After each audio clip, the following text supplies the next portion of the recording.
Dzień dobry, z tej strony Killer Polska, a ja witam was w takim nietypowym odcinku, bo przepraszam, jak pamiętacie albo nie, pokazywałem jak ściągnąć Cat Go Fishing, a teraz mamy Dog Goes Fishing.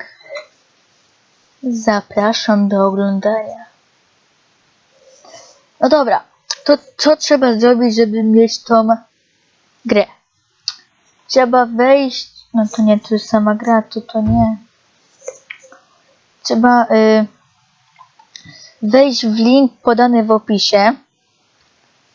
Tak, game czy jakoś tak. Klikam wtedy download i my tutaj. Rush Dog również jak wytworzył Gimper Simulator 2, który jest bardzo, myślę, że jest bardzo fajny. Klikacie download i wam się pobiera to, klikacie to, przyłącz się nasz do gry. O. Hello.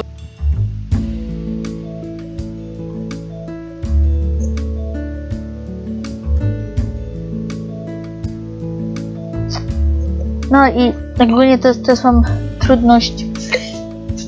Co jakbym był tak.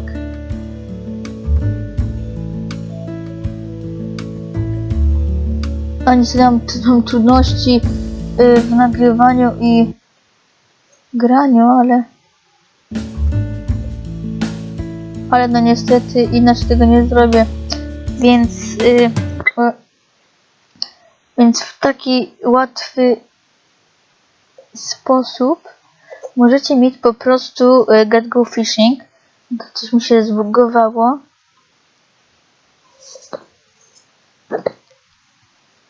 W taki prosty sposób. Dobra, ja się z wami ogólnie żegnam. Ogólnie lajkujcie, subskrybujcie, wpadajcie do moich kolegów, tam będzie do kolegów V47 i do mego kolegi, którym jest, no, wszystko w opisie, więc zapraszam do opisu.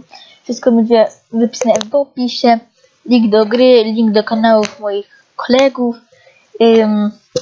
Ja się z wami żegnam. Poradnik do Dog Goes, łapanie ryb, elo.